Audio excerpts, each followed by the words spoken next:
earlier on.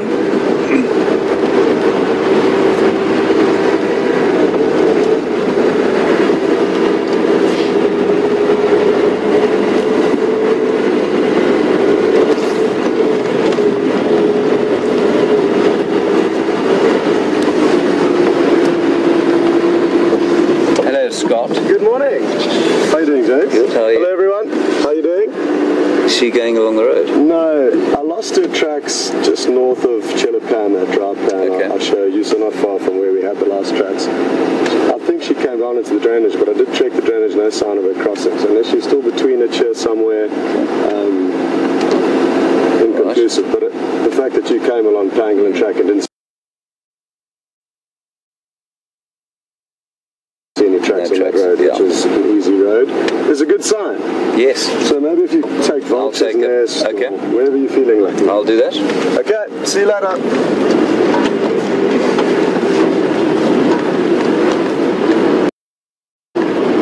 The fearless Scott Dyson.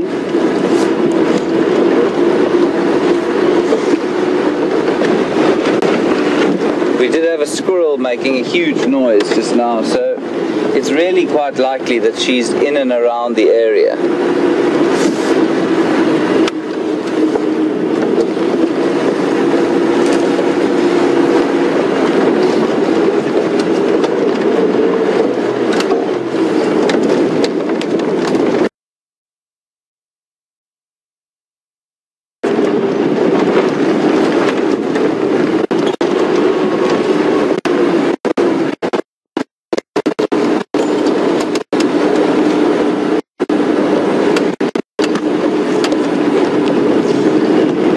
A number of you are expressing concern that the inimitable Scott Dyson is in fact under imminent physical threat. And that is a good question to ask. And it brings up a lot of interesting discussion. First off, before any of you panic too much, he's fine. He's highly trained. And one of the things that a lot of the rangers in the area do when we are training is we walk the reserves unarmed with a radio, much like Scott's doing, for about 10 days. And the idea behind that is to learn that animals here are not inherently dangerous.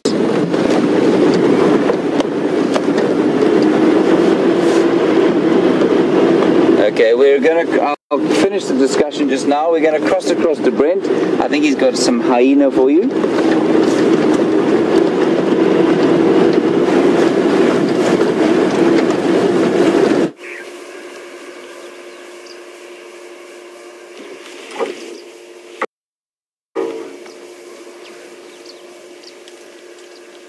Welcome back, everyone. There's some excitement going on. We heard a jackal alarm calling from a distance, and then this hyena just came running through the bush and checking this drainage line. And we also heard what could be a distress call of a small antelope.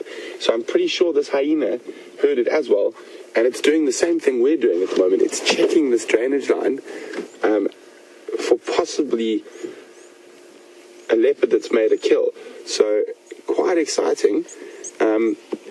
Not 100% sure what's going on at the moment, but this hyena came careering through the bush, and there's a second hyena coming as well that I didn't see just now. So they're onto something. There's two hyenas. We just saw one running through here, and now they seem to be checking this drainage line very carefully. So I think we're going to do the same. So going to wait for the second hyena to pass.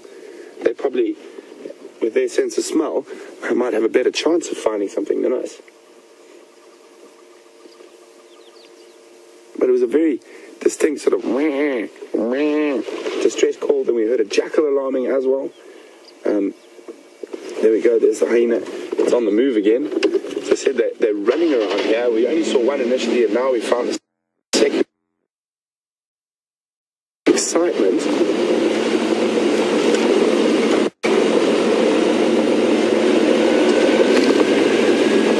This hyena's going to run. It's running up on the edge here. This other one's in the drainage line.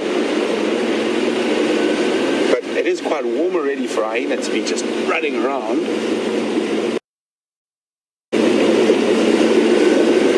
just going to speed up a little bit.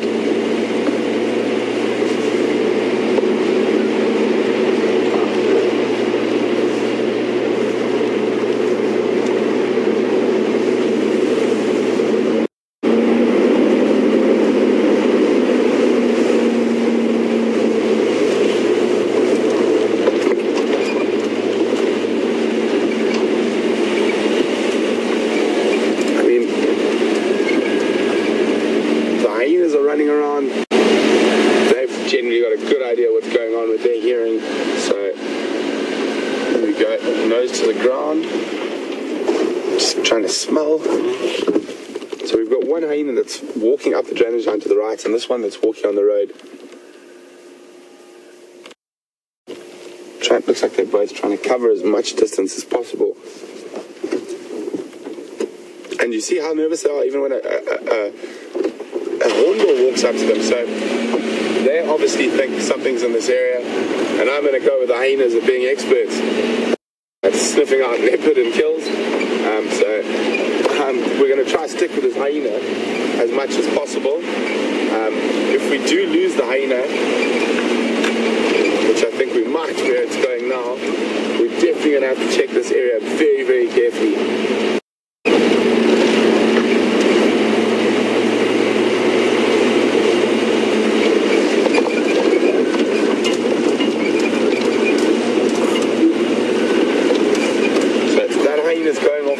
The other hyena is off to our right. I'm going to check the road carefully, see if I can find any tracks, and then maybe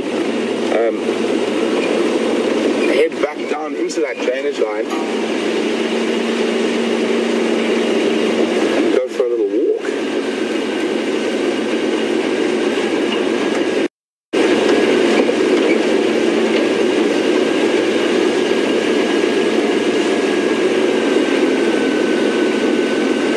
Check to the bend in the road, and we're going to head back that way. We were in this area very early this morning, and there were no tracks around, so if we find any tracks, we definitely know they're from today.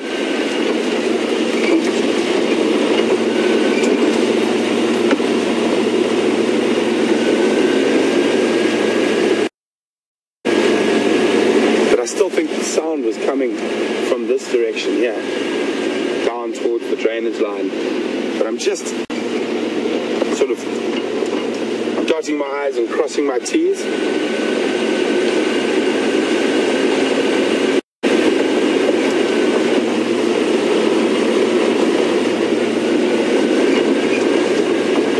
It's just the hyena tracks coming this way. So head back down towards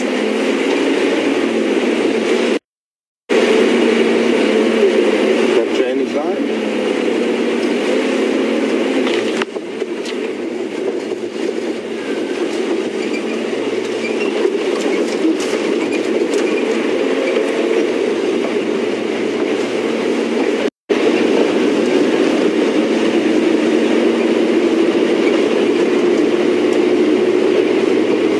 First is it looked like a small breeding herd of buffalo was heading towards the dam at the same time, but I was very focused on trying to see what these hyenas were up to.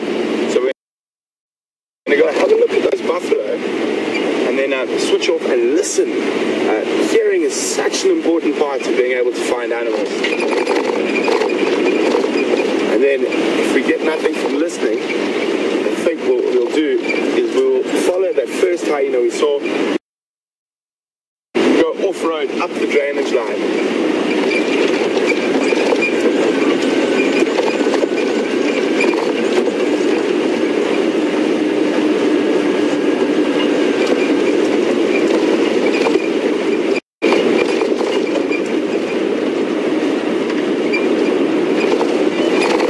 Very good morning, all stations. Standing out for short activity. Are there any updates?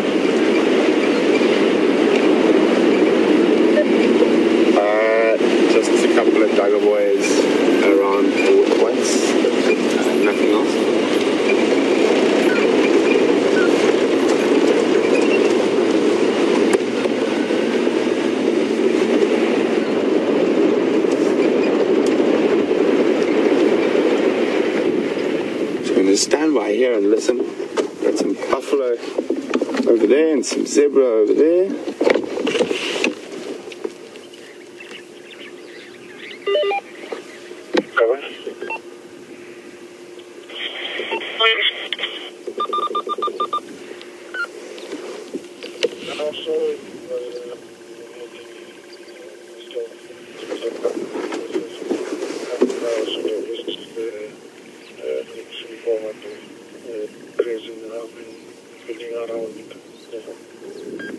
Just listening very carefully at the moment.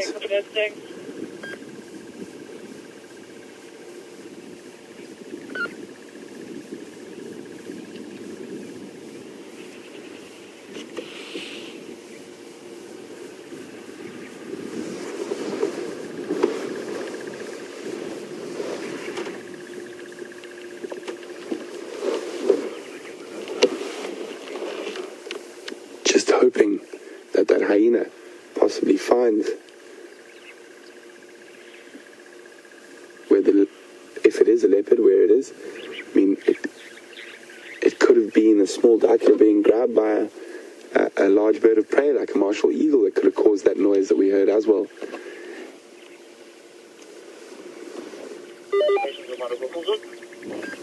And you can see that's a small breeding herd. There's a couple of cows in there. It's not a group of bulls. They've come down to drink and now they're departing again, whereas the bulls at this time of the morning would be coming down and becoming stationary. Doesn't look like there are any calves. There might be a small offshoot of a much bigger group.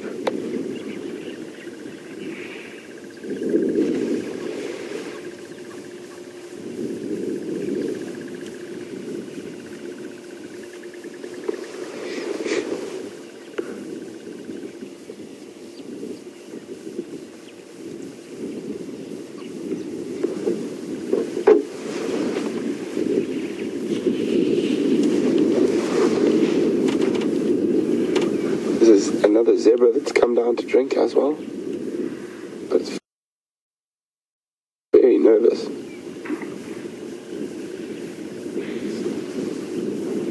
Barely, no, running off. Barely came down toward his edge and something spooked it. There's something going on in the neighborhood, but what we haven't been quite able to work out yet.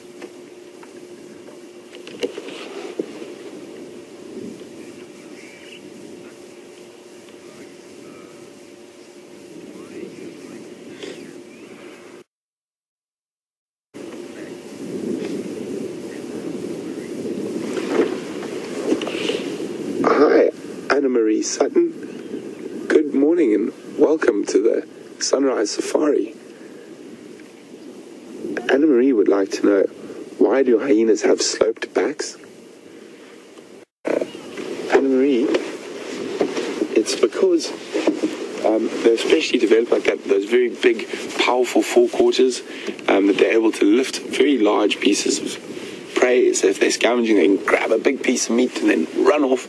And also, it enables them to have incredible stamina, that they are able to keep going and going and going. And that's why they have that slope back design. It's for energy efficiency. So now there's an impala in front of us, and they don't seem too upset, which is a bit worrying.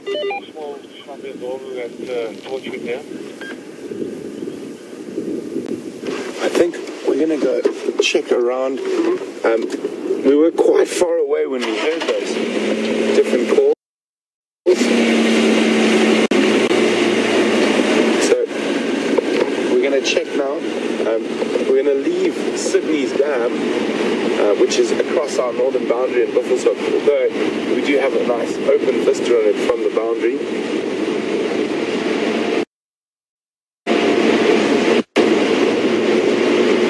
Check around a little bit deeper into this drainage line.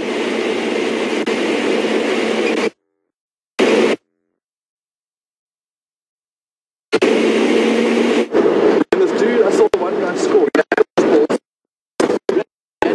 We are live. We are live. Sorry everyone, we came back to you quite suddenly there. We spend a lot of time on foot out here, and because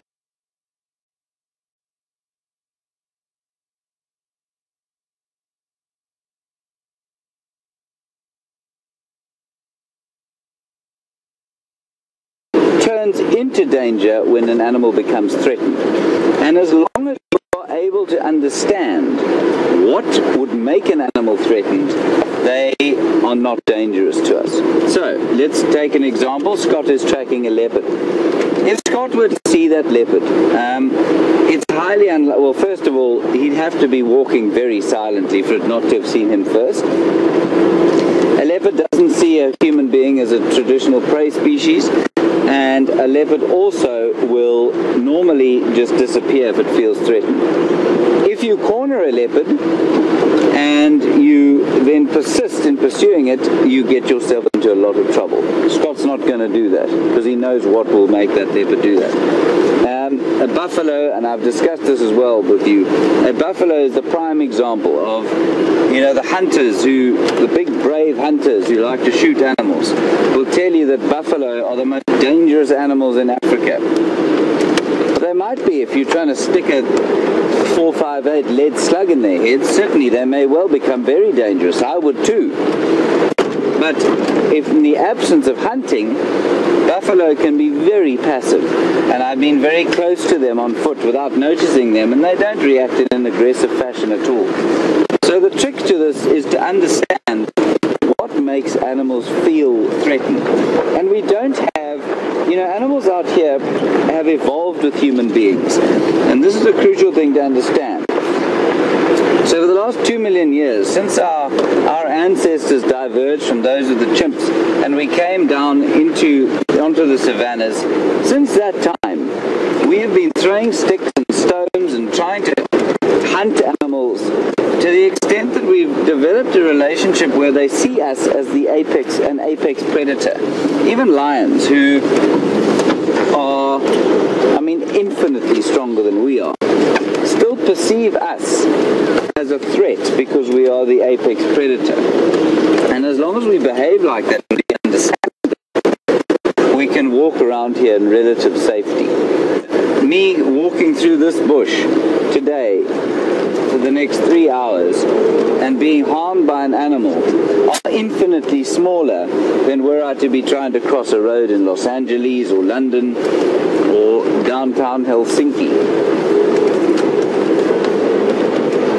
So in a roundabout way, what I'm telling you is Scott is perfectly safe.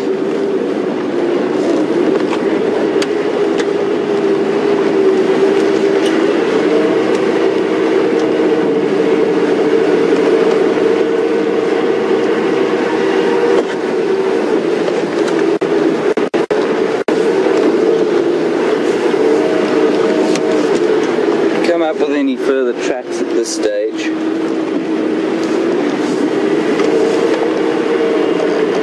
So I suspect she's in this sort of region here. We've tried very hard over the last few days to try and predict the behavior of the leopards in this area, but we haven't been particularly successful at it.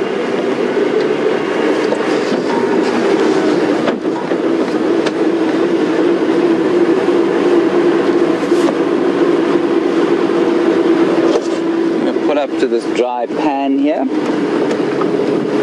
No, I'm not. I see we do have another option here. We're going to go down this road here.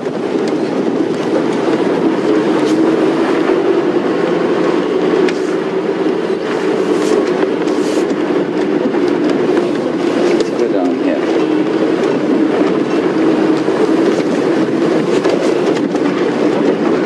Bit of indecision there. Sorry about that. So many great things to see out here.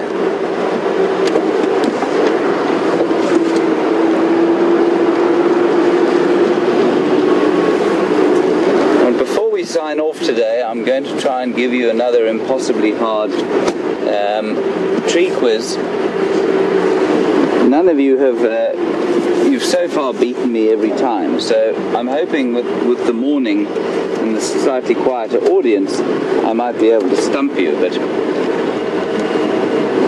I have a tree in mind. There it is.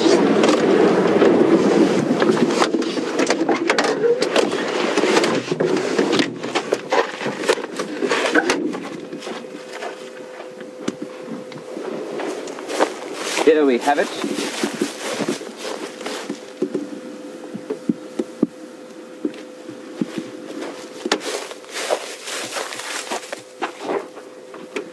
It's another example of a tree that will, in the absence of elephants, grow into a fairly big individual, but with elephant presence, it will normally not get much more than that scraggly example you've just seen.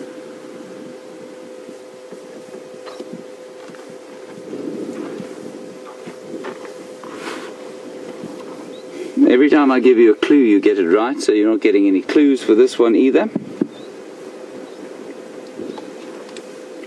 We'll have a quick taste, show you what it tastes like.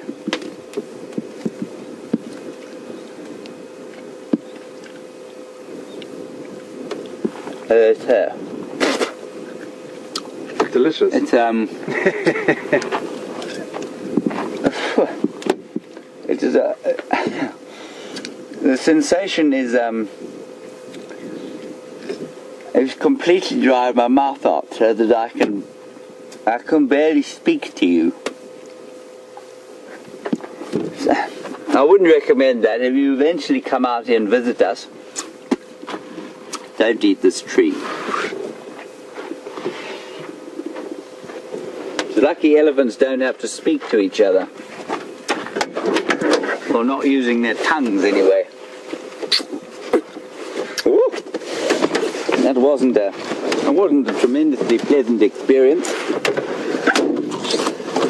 I'm sure my voice will come back eventually as we drive along.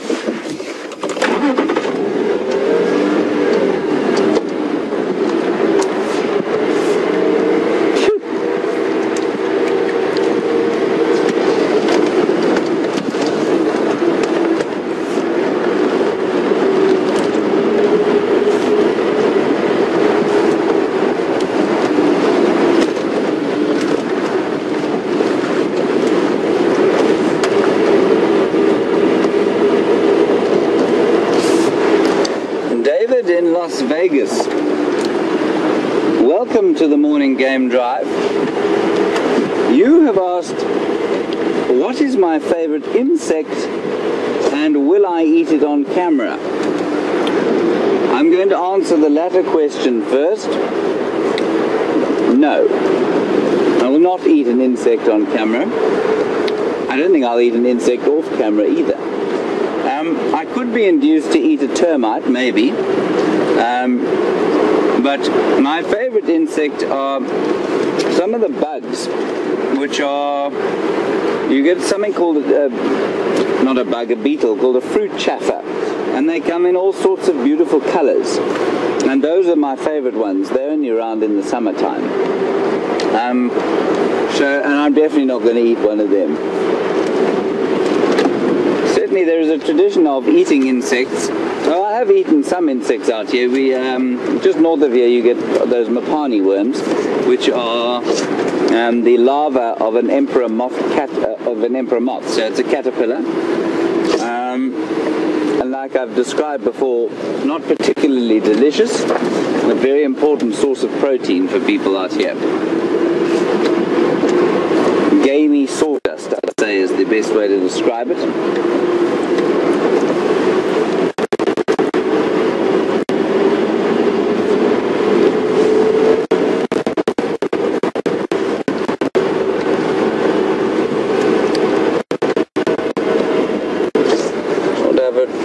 Quick squiz at that rather glorious looking green tree there to our right. Get into a position where Brian can film it in the glory further.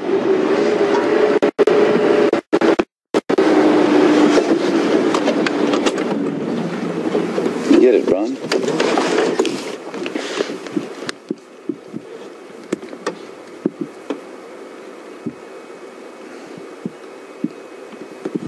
that is called a weeping boerbean. An odd name, so named because the red flowers, it produces a flush of beautiful red flowers in the summertime. They drip their nectar down underneath the tree. And I mean, if you've got it growing on a patio or something like a veranda, the ground underneath will become quite sticky underfoot. And that's why it's called a weeping boerbean. A boer is the Afrikaans word for farmer. I'm not sure why it's called a boerbean. That there's probably some number of stories behind it, but I'm not sure what they are. Scotia brachypatella. Often grow on termite mounds. And like I said, termite mounds tend to have very well aerated soil, and it's obviously very nutritious from all the termite dung and saliva and the fungus gardens that the termites have grown. It's a really good place for a tree to grow.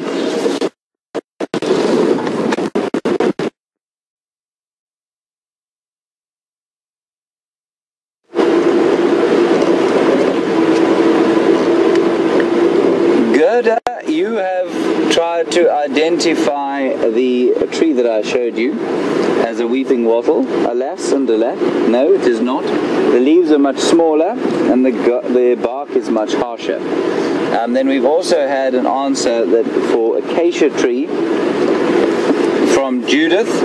And Judith, I'm afraid it isn't an acacia, but it's quite a nice starting point. You'll notice that there were no thorns on it, and so therefore it cannot be an acacia unless it's an Australian acacia, which it is.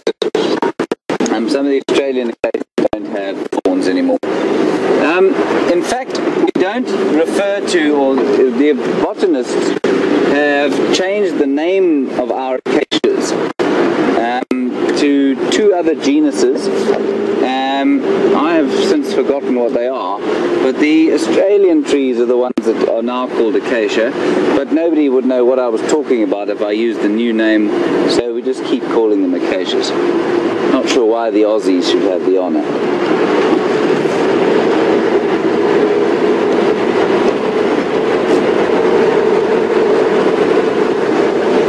So the general answer to the almost impossible tree quiz is weeping wattle.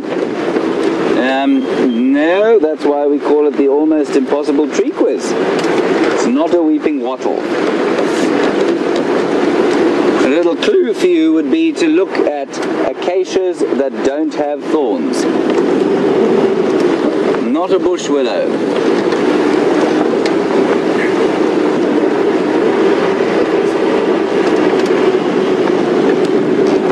Fever tree, we've had an answer from Michelle. Fever tree, it's not a fever tree. Fever tree is an acacia tree with long white thorns and very yellow bark. So named because people thought it grows in swamps, and that's what people thought were causing malaria.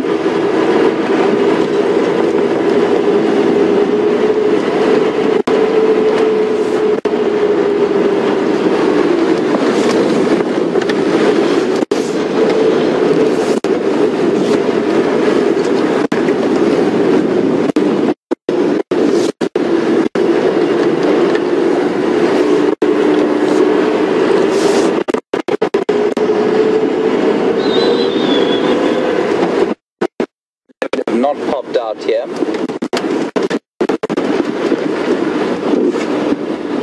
Brian, do you have any idea how strong our signal will be in the drainage line? Not good. Okay. So we won't go up the drainage line. We'll go the other way.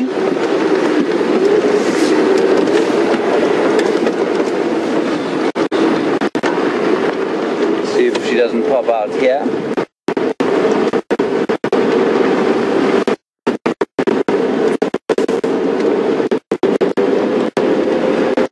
See the beautiful blue of the winter sky,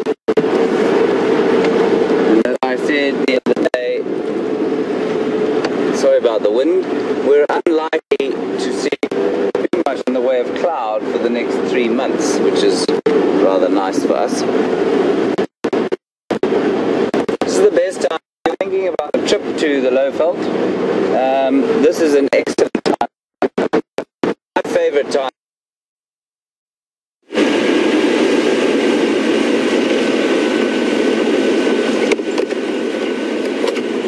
Hey, firm.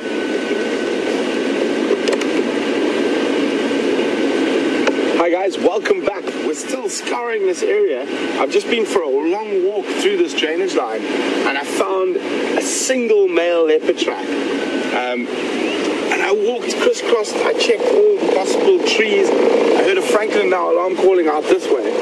So I've come to check. There's only hyena tracks so far. But there has to be a leopard somewhere in this area.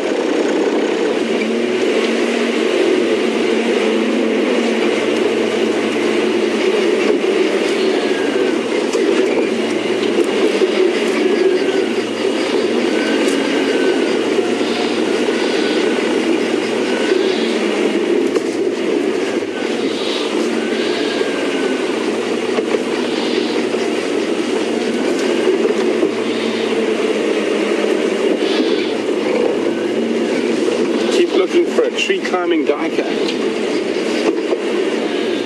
I'm pretty sure that's what I heard was a diker distress alarm call that it's been. You hear that when it's actually been grabbed by a predator, and it's quite a sort of chilling sound.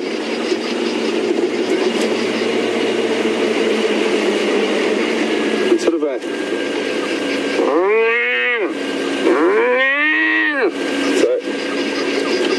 An animal in distress.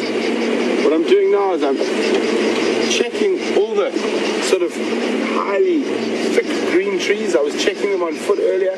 Check this one here in case they have managed to hoist, but I can hear them. Babblers sound very upset with something in this tree.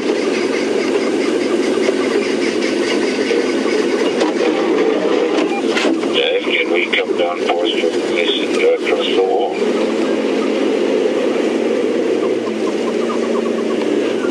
Oh, there.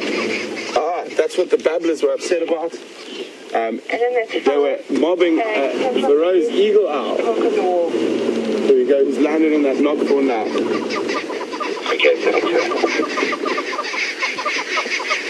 So you can hear how upset all the other birds were, and then they've come to chase it again. So they're actually attacking that Varro's eagle owl, and they're going to do it again. I was hoping there was a leopard they were mobbing in the tree, but another super predator, just of the avian variety. Yeah, they're very upset, and they're all around him. They actually might start dive bombing him shortly.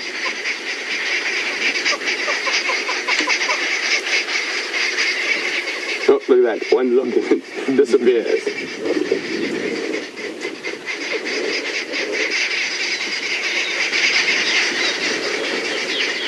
Maybe if I can go forward there just a scratch, you might be able to see a bit more of his face.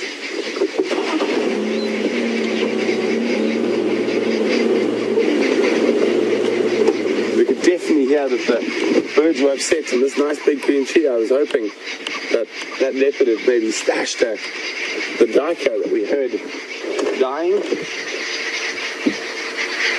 But we got arrow-marked babblers and yellow-balled hornbills all in that tree trying to chase the owl.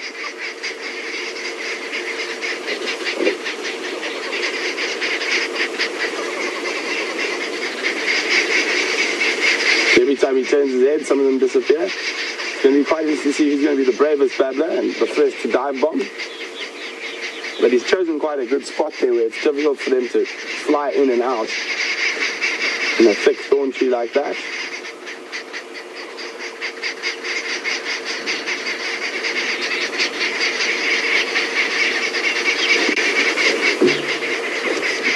So that sound is very similar to those of you who might have been on the Sunset Safari when we saw Tingana, a male leopard, with an impala kill. They did the same thing to him when he was in the tree. So when I heard that, I was like, oh, here we go. Fork-tailed dronga's arrived. That's the one that's going to probably be the first to actually make bodily contact.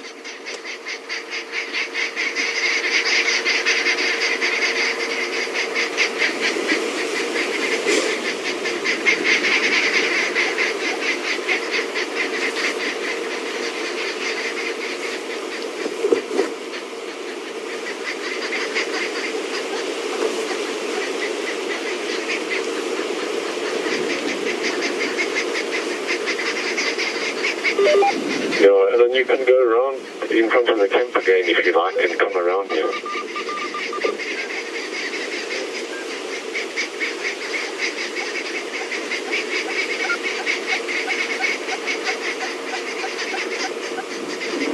So we're still just keeping quiet. We are obviously watching what's happening with the owl and the birds and the other birds. I'm still just hoping for a little clue to where that leopard might be.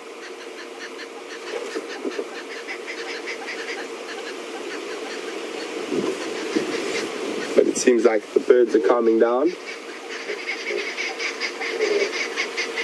There's a hippo in the distance.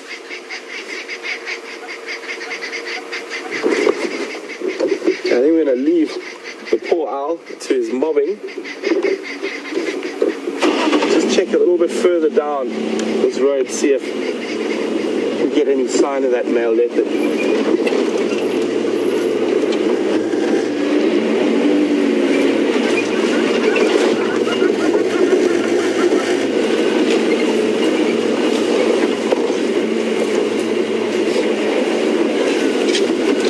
We're right, there was definitely a predator here. Just wasn't the one we've been looking for.